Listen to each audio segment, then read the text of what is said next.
ఉన్న బంగారాన్ని విడిపించి ఆ రోజు ఆన్లైన్ రేటుకే మేము కొంటాం. Sharma gold company. నమస్కారం, సుమన్ టీవీకి స్వాగతం. ఈ జూలై మాసంలో ద్వాదశ రాశుల వారికి ఏ రకంగా ఉండబోతుంది, గ్రహస్థితిగతులు ఎలా ఉన్నాయి, ఎటువంటి ఫలితాలను ఇస్తున్నాయి, వాటికి ఎటువంటి పరిహారాలను పాటించుకోవాలి, ఈ అంశాన్ని తెలియజేసేందుకు మనతో పాటు ఉన్నారు ప్రముఖ జ్యోతిష్య శాస్త్ర పండితులు, జ్యోతిష్య రత్న, జ్యోతిష్య చక్ర వైభవ నిపుణ డాక్టర్ రాళ్లపల్లి రవికుమార్ గారు. గురుగారు నమస్కారం. నమస్కారం. గురుగారు, మిథున రాశి, ఈ మిథున రాశి వారికి ఈ జూలై మాసం అంతా ఎలా ఉంటుంది, వీళ్ళకి గ్రహస్థితిగతులు ఎలా ఉన్నాయి ఈ మాసం? మిథున రాశి అనగానే మనకి మృగశిర 3-4 పాదాలు, ఆరుద్ర 1-2-3-4 పాదాలు, పునర్వసు 1-2-3 పాదాలు. సాధారణంగా మిథున రాశికి అధిపతి బుధుడు. చాలా తెలివైన వారు. అంటే బుధుడు మామూలుగా ఏం చేస్తారంటే క్రియేటివిటీ, ఇంటెలిజెన్స్, లాజిక్కి కారకుడు బుధుడు అండి. సో తెలివితేటలకి మారుపేరు బుధుడు. సో ప్రకృతి అంతా కూడా గ్రీన్ కలర్లో ఉంటుంది. బుధుడు గ్రీన్ కలర్కి ప్రతీక. సో మీకు ప్రకృతికి దగ్గరగా ఉండేది మీరు అవలంబించగలుగుతారు, అలాగే మీలో ఉంటుంది కూడా. సో అలాగే హాస్యానికి కూడా బుధుడే అండి. చాలామంది హాస్య నటులు కానివ్వండి, హాస్యం కానీ, కమలాసన్ కూడా ఒక ఇంటర్వ్యూలో చెప్పారన్నమాట. అందుకని ఇష్టమైన నటుడు చార్లీ చాప్లిన్ అని. అంటే హాస్యం పండించడమే చాలా కష్టమైన, అంటే ఎన్నో ఉన్నా కూడా హాస్యం పండించడం చాలా కష్టం. అలాగే హాస్యానికి కూడా ప్రతీక బుధుడు అండి. సో జోక్స్ వేయడం కానీ, తెలివితేటలుగా మాట్లాడడం కానీ, లౌక్యం కానివ్వండి, స్నేహితులు ఎక్కువగా ఉండడం కానివ్వండి.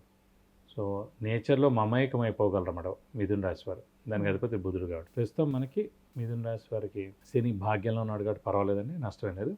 చతుర్థ దశమాల్లో మనకి రాహుకేతులు ఉన్నారు కాబట్టి పర్వాలేదు. ఒక గురువు మాట కొంచెం మిశ్రమంగా ఉన్నాడు, ఎందుకంటే వ్యయ స్థానంలో, ఖర్చు స్థానంలో, నిద్రాస్థానంలో ఉన్నాడు. సాధారణంగా గురువు ఏ రాశిలో ఉన్నా ఆ దైవబలం అనేది ఏం తగ్గదండి, అలాగే ఉంటుంది. పర్సంటేజ్ తగ్గచ్చు అంతే. 2, 5, 7, 9, 11 స్థానాల్లో ఉన్నప్పుడు 100కి 90% గురుబలం ఉన్నట్టు. మిగతా రాశుల్లో ఉన్నప్పుడు మటుకు 40-50% బలం ఉన్నట్టు. సో మంచివాడిని ఎప్పుడూ ఎవరు చెడగొట్టలేడు అన్నట్టు. మంచివాడు ఎంత దారుణమైన స్థితిలో ఉన్నా కూడా సహాయం ఎలా అయితే చేయగలుగుతాడో, మంచి మాట ఎలా అయితే చెప్పగలడో, అలాగే గురువు అనే గ్రహం కూడా ఏ రాశిలో ఉన్నా, వ్యయ స్థానంలో ఉన్నా కూడా తను చేసే మంచి పని చేస్తాడు. వ్యయ స్థానం అంటే ఖర్చు స్థానం కాబట్టి మంచి ఖర్చులే చేయిస్తాడు, వేస్ట్ ఖర్చులు చేయనివ్వడం అన్నమాట. సో ఒక దేవుడి వేన పనులు అవుతున్నాయి, ఎవరో ఇంట్లో పెళ్ళి అవుతుంది, సంఘంలో ఏదో మంచి పూజ పునస్కారం అలాంటివి అవుతున్నాయి. సో అవన్నిటికీ ఖర్చు చేస్తారన్నమాట. గురువు అక్కడ వేస్తానన్నా కూడా మంచి ఫలితాలనే ఇస్తాడు, అంటే మంచి ఖర్చులనే చేయనిస్తాడు. ఈ రాశి వారికి కొంచెం గురుబలం తక్కువగా ఉండడం చేత విద్యార్థులకు కొంచెం మిశ్రమంగా ఉండాలి. ఎందుకంటే గురువు జ్ఞానానికి కూడా కారకుడు కాబట్టి కొంచెం గురువు విద్య కూడా కారకుడు అవుతాడు. మామూలుగా విద్యాకారకుడు బుధుడండి, కానీ గురువు జ్ఞానానికి ప్లస్ ఇంకా ఇంటెలిజెన్స్, నాలెడ్జ్ ఎక్కువగా రావడం కూడా గురువు ఇంపార్టెంట్.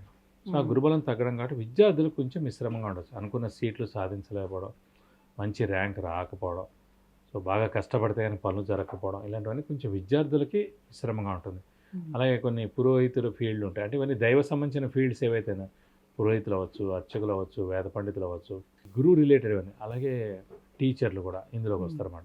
సో గురువు రిలేటెడ్ వాళ్ళందరూ కూడా ఎవరైతే ఉన్నారో వారి వృత్తి ప్రవృత్తికి కొంచెం మిశ్రమంగా ఉంటుంది అన్నమాట, ఆ గురుబలం తక్కువగా ఉండడం చేత.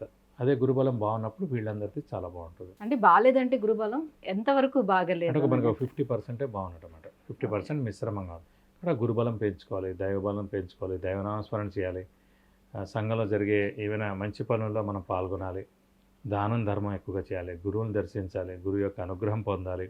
రాఘవేంద్ర స్వామి టెంపుల్ లాంటిది ఉంది, సో అలాగే దత్తాత్రేయ స్వామి టెంపుల్ ఉంది. ఇలాంటి టెంపుల్స్కి మనం విజిట్ చేయడం, అక్కడ ప్రదక్షిణాలు చేయడం, సో గురువు యొక్క అనుగ్రహం పొందాలి ఇలాంటి టైంలో.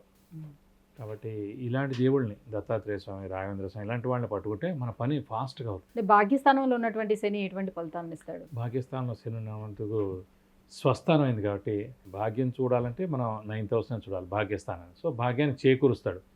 అలాగే ఆ శని వృత్తికారకుడు, అలాగే ఉద్యోగకారకుడు కాబట్టి ఉద్యోగానికి ఏం నష్టం ఉండదు, ఉద్యోగంలో మంచి సక్సెస్ ఉంటుంది. అలాగే ప్రవృత్తిలో కూడా బాగుంటుంది. అలాగే శని ఆరోగ్యం, ఆయుష్కారకుడు కాబట్టి ఆరోగ్యం, ఆయుష్ కూడా ఇంట్లో పెద్దవాళ్ళు, చిన్నపిల్లలు కూడా బాగుంటుందని చెప్పుకోవాలి. ఇది కాకుండా శని భాగ్యంలో ఉన్నందుకు కొంచెం కష్టతరంగా డబ్బు వస్తుంది. అంటే పాపగ్రహం అంటే రాహు, కుజుడు, కేతువు, రవి, శని, ఈ 5 పాపగ్రహాలండి. చంద్రుడు, బుధుడు, గురువు, శుక్రుడు శుభగ్రహాలు కాబట్టి ఈ పాపగ్రహాలు భాగ్యస్థానం అంటే బాగా కష్టం మీద డబ్బులు వస్తాయి, వేరే మీన్స్లో డబ్బులు వస్తాయి అన్నమాట. అంటే కష్టంగానే కొంతమంది లంచం తీసుకోవడం, కొన్ని ఏదో సెటిల్మెంట్లు చేయడం, మధ్యవర్తిత్వం చేయడం, కన్సల్టెంట్గా ఉండడం, ఇలాంటివన్నీ చేస్తుంటాడు. కొన్ని స్ట్రైట్ కాకుండా కొన్ని కమిషన్ బేసిస్, కొన్ని వడ్డీలు లేపడం. సో అలా వస్తాయన్నమాట డబ్బులన్నీ వీళ్ళకి కొంచెం ఎక్కువగా వస్తాయి. అంటే ప్రస్తుతం ఉన్న ఇదికి భాగ్యంలో పాపగ్రహం ఉంటే గనక అలా ఉంటుంది. అంటే ఒరిజినల్ జాతకంలో కూడా అంటే చెడ్డదారిలో వస్తాయి డబ్బులన్నీ. వస్తాయి.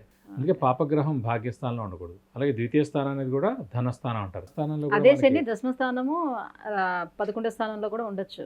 ఉండొచ్చు. అప్పుడు అంత నష్టమే లేదు. మామూలుగా అన్నాను పాపగ్రహం మటుకు ద్వితీయ స్థానం కానీ భాగ్యస్థానంలో కానీ ఉంటే కనుక ఆ ధనం చెడ్డ వేస్లో డబ్బులు వస్తాయన్నమాట. స్ట్రైట్ వేలో ఉండదు. అంటే మామూలుగా వెళ్ళాం జీతం తీసుకున్నాం వచ్చాం అలా కాదు, అది వేరేగా ఉంటుంది అన్నమాట. ఈ పని చేయడానికి ఇంత, ఈ పని చేయడానికి ఇంత. కొన్ని government officer, state government officer కొన్ని ఉంటాయి చూడండి, లేకపోతే సెంట్రల్ గవర్నమెంట్ ఆఫీసెస్లో ఉంటాయి. ఎక్కడైనా ఆ లంచం అనేది అవన్నీ ఉంటాయి చూడండి. అవి నాకు ఈ పని చేస్తే కమిషన్ అని అవన్నీ. సో అలా పాపం ఇదితో వచ్చే మనీ మటుకు ద్వితీయ స్థానం కానీ భాగ్యస్థానంలో కానీ మన ఒరిజినల్ జాతకంలో పాపగ్రహం ఉంటే, అంటే రాహు కానీ కేతు కానీ కుజుడు కానీ శని కానీ రవి కానీ ఉంటే అలా వస్తుంది అన్నమాట. కాబట్టి రాహు కేతులు మటు ప్రస్తుతం పొజిషన్ బాగానే ఉందండి. శని కూడా బాగానే ఉంది. గురువు మటు కొంచెం మిశ్రమంగా ఉందని చెప్పుకోవాలి. గురుగారు, మిథున రాశి వారికి జూలై మాసం ఎలా ఉండబోతుంది అంటే విషయాలు తెలియజేసినందుకు ధన్యవాదాలండి. సుమన్ టీవీలో మీ పర్సనల్ అండ్ బిజినెస్ ప్రమోషన్స్ కోసం కింది నెంబర్కి కాంటాక్ట్ చేయండి.